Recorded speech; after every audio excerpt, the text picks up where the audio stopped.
Buenas tardes a todos los seguidores de la Feria Virtual del Libro España. En estos momentos nos acompaña el autor Vicente Moreno, quien nos presenta el libro La máquina financiera del expolio, de su autoría, además de el autor Alberto Romero, quien nos encontrará presente en esta presentación. Valga la pena recalcar que Vicente Moreno llega de la mano de Libertad Betancourt, auspiciadora de la Feria Virtual del Libro España. Vicente, te cedo la palabra, el espacio es todo vuestro. Muchísimas gracias, Luis.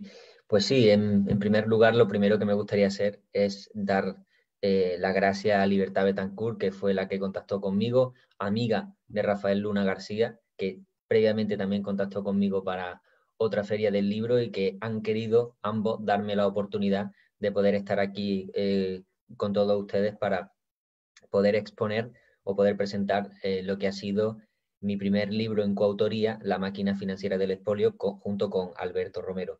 Me gustaría también agradecer a César Salvatierra y Alan Morales, pues son los fundadores y organizadores de esta feria, ¿no?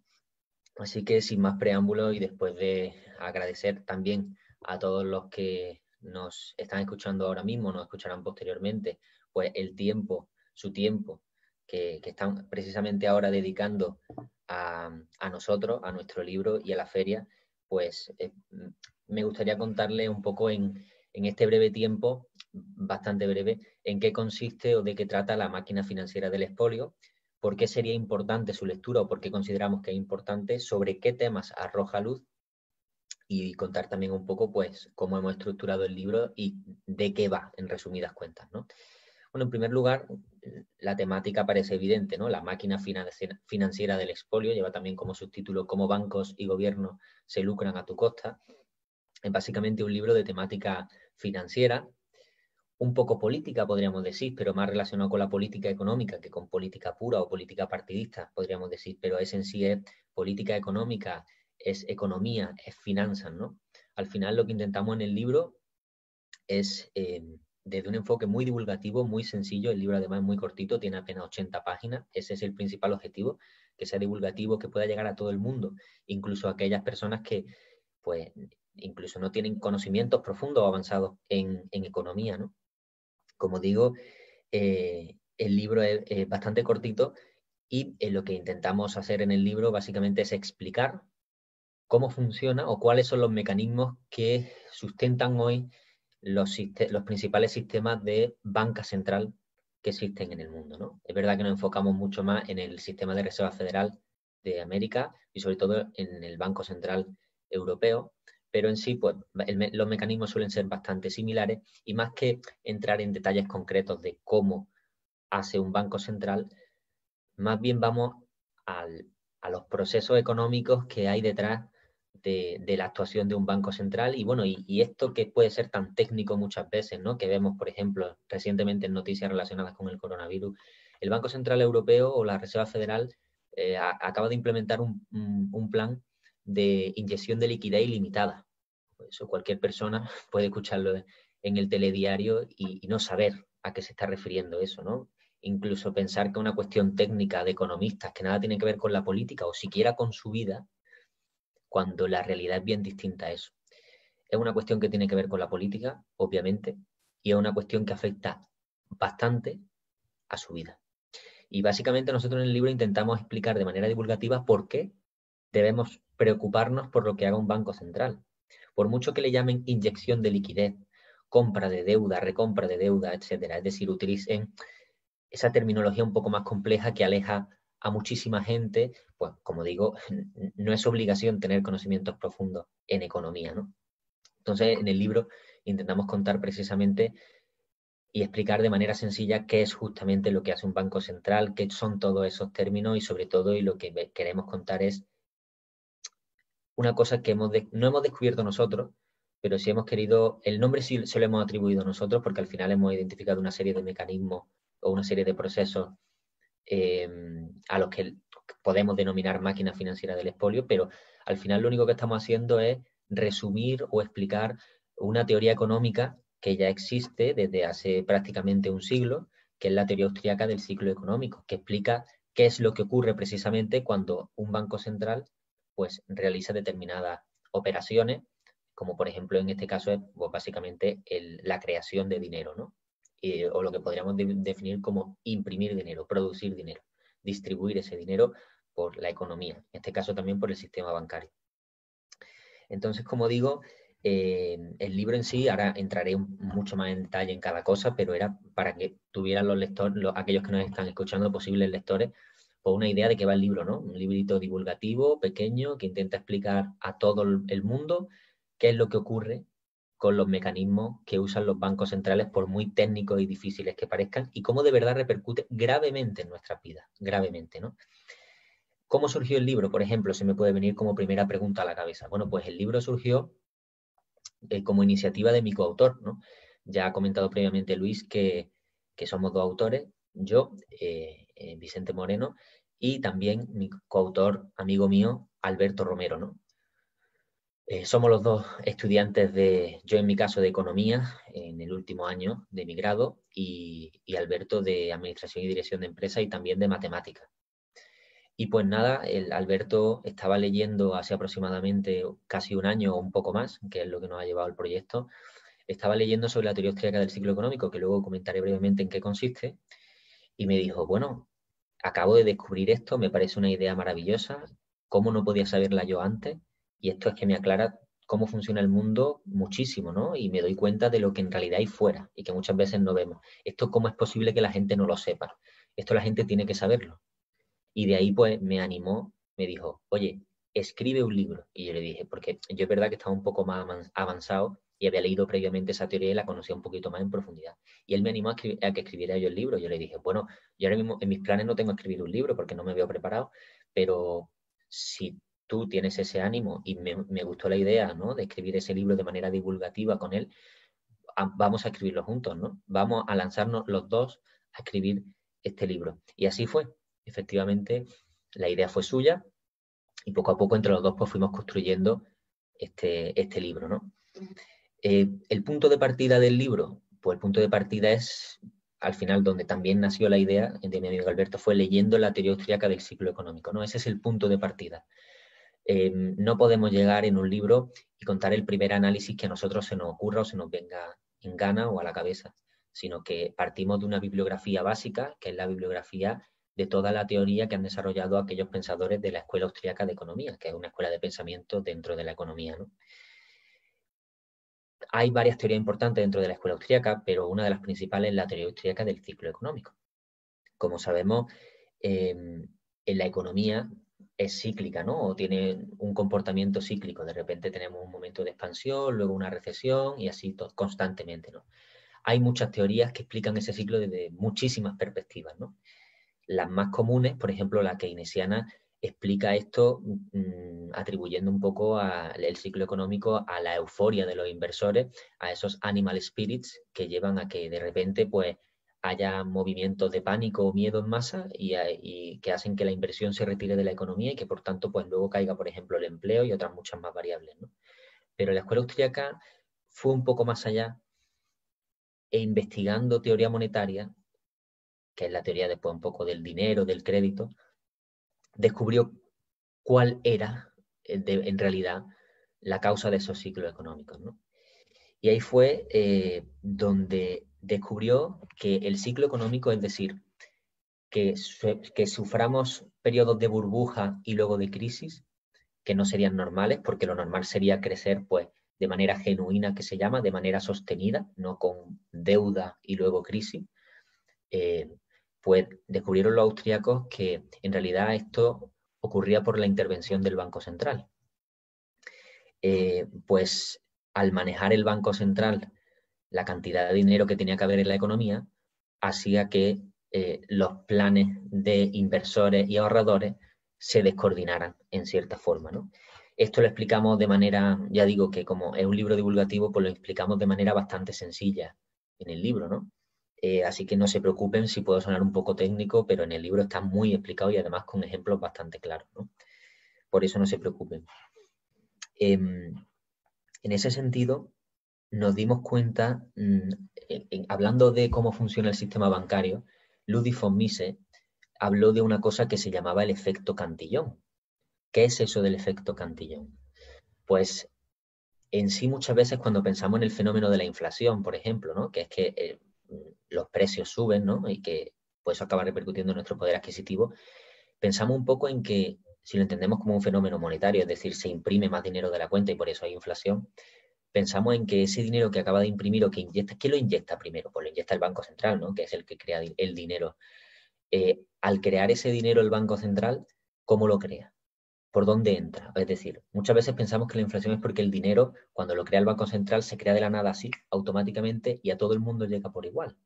Y de repente el Banco Central decide crear no sé cuántos mil millones de dólares o euros más, y que eso automáticamente va a llegar a todo el mundo de la misma forma y en la misma proporción, cuando eso no es real. Bueno, eso deriva de una cosa que se llama la teoría cuantitativa del dinero, ese pensamiento, pero eso no es real. La realidad es que cuando el Banco Central pues inyecta dinero en la economía, crea dinero de nuevo en la economía, porque esa es su función, controlar lo que se llama la base monetaria, pues ese nuevo dinero no llega a todo el mundo por igual, sino que va entrando poco a poco.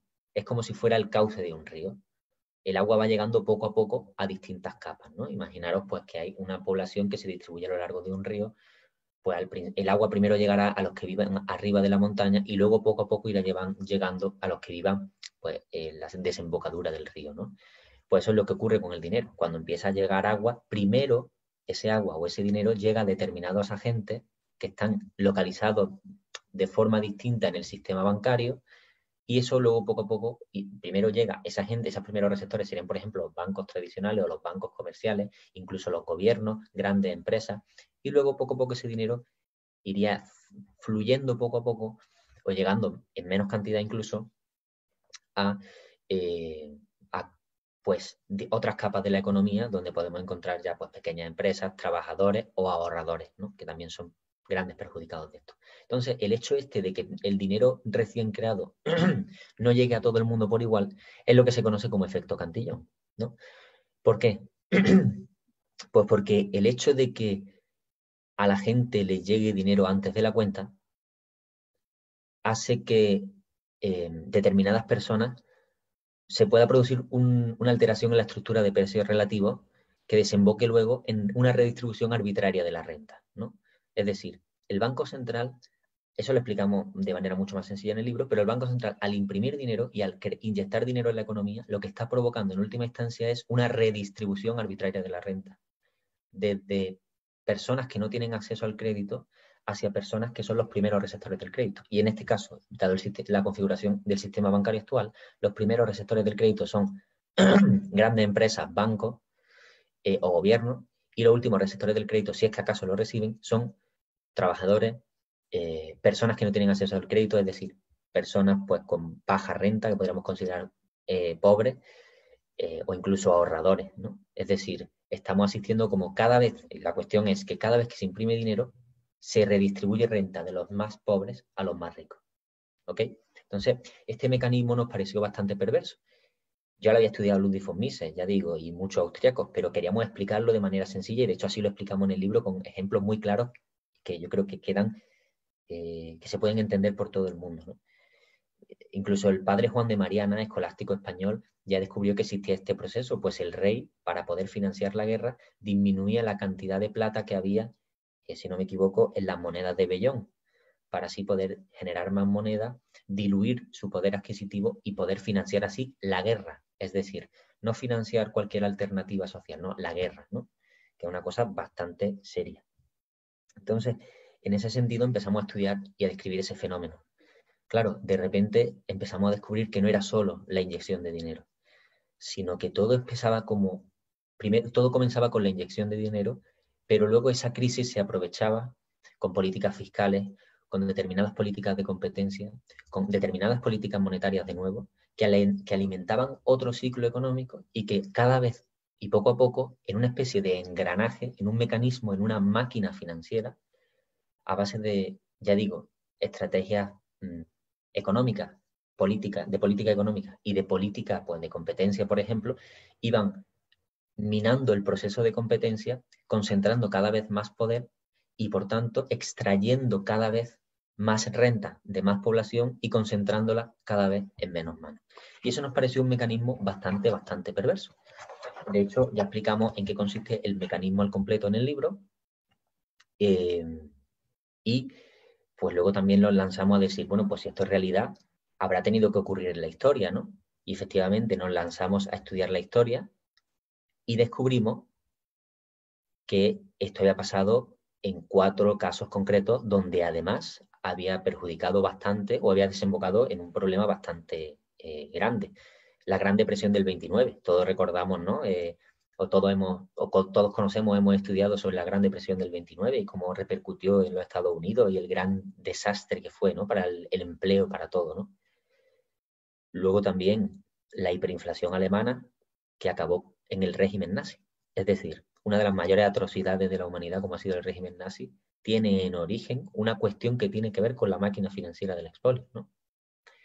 También tenemos la crisis de Japón de los años 90, que fue terrible, por supuesto, y no podemos olvidar la crisis de la subprime, la última crisis de Estados Unidos, que por ejemplo en España también afectó de manera bastante grave y que ha sido demoledora para muchísimas familias.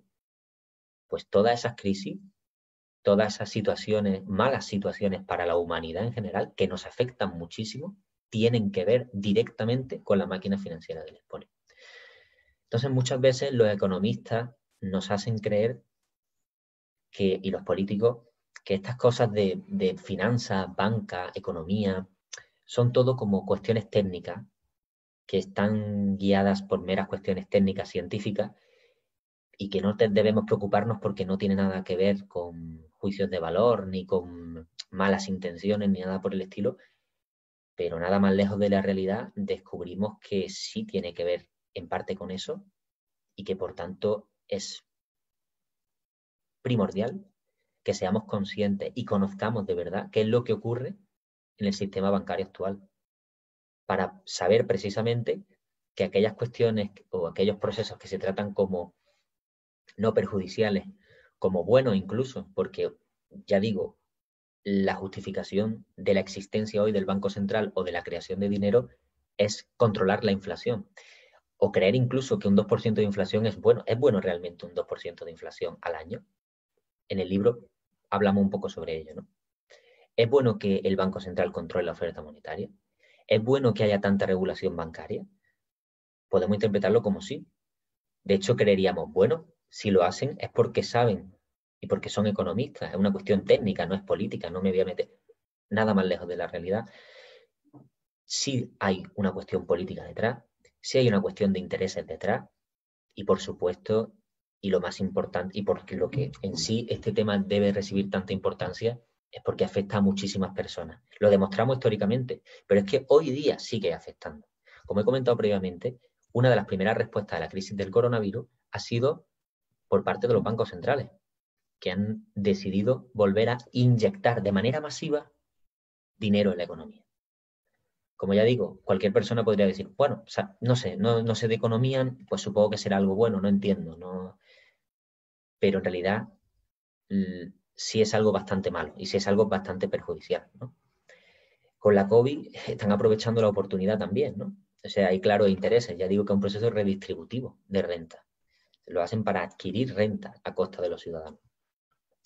¿Qué pasará ahora con la crisis del coronavirus? Pues ya lo he dicho, están implementando de nuevo todas estas políticas expansivas, podríamos decir, de inyección de dinero que provocan la distribución de la renta y que se generen desigualdades, no lo olvidemos, ¿no?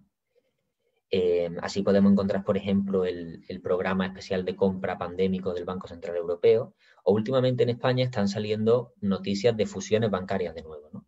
Esa reducción de la competencia, esa concentración del poder y del negocio cada vez menos manos.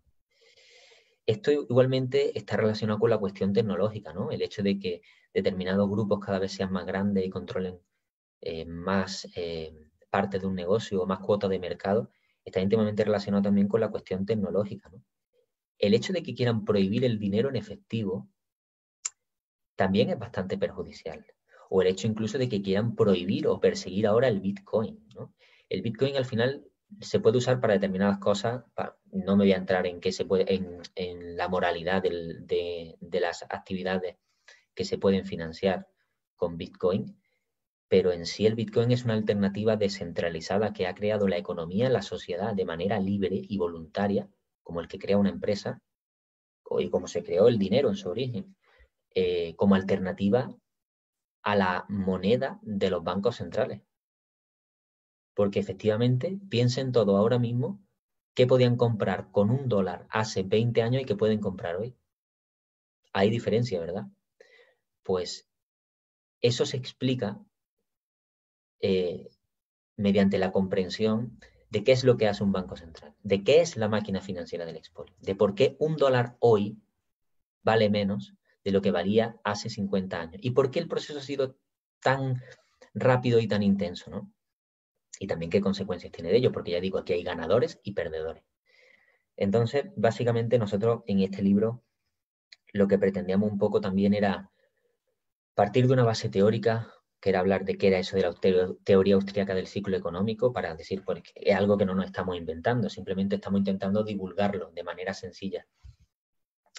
Explicarlo de manera bastante asequible para todo el mundo, descubrir eso que nosotros hemos llamado la máquina financiera del expolio, que es una serie de mecanismos o engranajes que hacen, pues eso, o que manejan los bancos centrales en su actividad diaria prácticamente y por la que consiguen extraer renta a los ciudadanos y que son bastante perjudiciales para nosotros. Y entender por qué esas políticas o por qué la actuación de los bancos centrales es muy perjudicial para nosotros, al igual que el diseño al completo del sistema bancario actual. ¿Por qué es tan malo para nosotros? Después plasmarlo históricamente, decir, oye, que no solo es que nosotros no lo hayamos inventado, sino que es que esto históricamente ha pasado aquí, aquí y aquí, y con tremendas consecuencias para la humanidad, porque ya digo, hablo incluso del genocidio nazi. Y recientemente pude entender que pasó un poco de manera similar con el régimen de Mao, con el régimen de Mao Zedong, que sufrieron también una hiperinflación. Es impresionante también estudiar cómo surgió la Reserva Federal de los Estados Unidos. Lo contamos en el libro y verdaderamente da un poco de miedo el hecho de cómo el poder de 3 grandes empresas motiva a los políticos a crear un banco central con determinados intereses bastante claros, ¿no? No el controlar la cantidad de dinero, no, hay intereses bastante claros. Y por último, pues también un poco arrojar luz sobre, sabiendo que esto ha pasado históricamente, ¿qué puede pasar ahora con el COVID, ¿no? Pues seguramente vuelva a repetirse un caso histórico como los que ha pasado anteriormente, en una situación tan mala como la de ahora, pero que sin duda no es que la vayan a aprovechar, es que ya la han aprovechado, ya han implementado sus planes y por tanto tenemos que ser conscientes de ello. Es muy importante porque, entre otras cosas, están quitándonos poder adquisitivo y eso es importante tenerlo en cuenta. Después también, y sobre todo, que tengamos una herramienta analítica para que cada noticia que salga en el telediario, como por ejemplo el Banco Santander y el Banco y CaixaBank, es un ejemplo, ¿no? No ha ocurrido así, pero van a fusionarse. Pues van a fusionarse. Podría parecer una noticia sin carga de valor alguna, pero que en sí encierra bastantes cosas que son muy relevantes, ya digo, para nosotros y para nuestras vidas. Y por último, pues también comentar que en el libro no nos quedamos en la mera crítica, sino que también nos adentramos en la cuestión propositiva. Proponemos una reforma del sistema. Nosotros partimos de una teoría económica concreta, también partimos de un punto de vista ético concreto y por tanto proponemos una vuelta al sistema monetario, podríamos decir, a un sistema bancario previo a la existencia de los bancos centrales. Lo único que proponemos es que haya igualdad jurídica. Es decir, que todo el mundo, cualquier tipo de organización, se someta de igual manera al derecho. No queremos que haya ningún tipo de privilegio y en este caso, por ejemplo, el sistema bancario está muy privilegiado y no queremos, por ejemplo, que exista ese privilegio para el sistema bancario, porque sabemos, y lo demostramos en el libro, que tiene grandes perjuicios sobre la economía y en general sobre la sociedad. Entonces, en ese sentido, pues proponemos también, para que lo sepan todos los que nos oyen, proponemos también una reforma del sistema bancario actual que la explicamos también de manera sencilla. Y pues básicamente el libro sería eso, ¿no? Un libro bastante cortito, un libro, a mí se me ha podido escuchar ahora muy técnico en algunas que otras cosas, pero el libro está hecho con una especie de doble explicación. Explicamos las cuestiones más complejas para gente que sabe de economía, pero luego lo explicamos para gente que no sabe de economía con ejemplos muy sencillos, por lo que es fácil, se puede entender por todo el mundo, ¿no? Y al final, pues la máquina financiera del expolio, como digo, es un libro divulgativo y que tiene un ánimo de salvar un poco la situación actual en la que nos encontramos, pues consideramos que es bastante perjudicial. De manera estructural, por la cuestión de que del propio diseño del sistema financiero y bancario actual, pero sobre todo por la crisis del coronavirus, porque creemos que es una oportunidad de oro que van a aprovechar para de nuevo poner bueno, ya lo han hecho, ¿no? Poner en funcionamiento esa máquina o los engranajes de esa máquina financiera del expolio que acaba perjudicándonos gravemente a todos y sobre todo a los más desfavorecidos de la sociedad. Así que esto es todo lo que me gustaría contaros en el día de hoy. Y nada, simplemente os animo a que me dejéis cualquier comentario, contactéis conmigo o con mi compañero Alberto Romero y que os animéis a haceros con el libro, porque igual luego incluso puede que no compartáis nuestra opinión sobre la realidad, pero creo que puede abrir un poco esa visión y entender también, pues desde sólidos fundamentos económicos y teóricos, qué es lo que ocurre en la realidad. Porque al final no podemos, como personas, no podemos desatarnos de la realidad o alejarnos de ella, sino que tenemos que comprenderla y sobre todo enfrentarla, pero incluso por nuestro propio bien. Así que en ese sentido os animo a todos a que os hagáis con el libro y pues nada más, simplemente agradeceros a todos los que habéis escuchado vuestro tiempo y de nuevo a los organizadores de la feria, la primera feria virtual del libro en España, a Luis que está ahora conmigo, también a Libertad por haberme traído y a Rafael Luna García. Y sin nada más, pues todo lo que he querido contar hoy sobre nuestro libro en coautoría con Alberto Romero, La máquina financiera del expolio.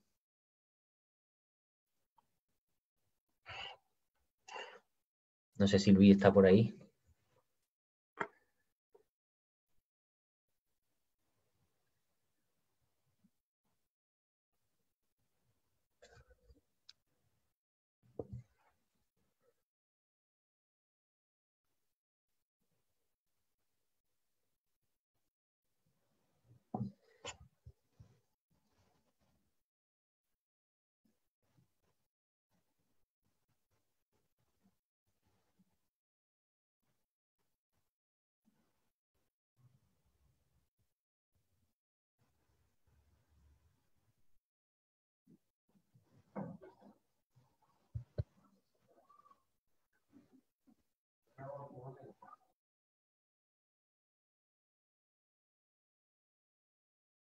Listo, Vicente, gracias.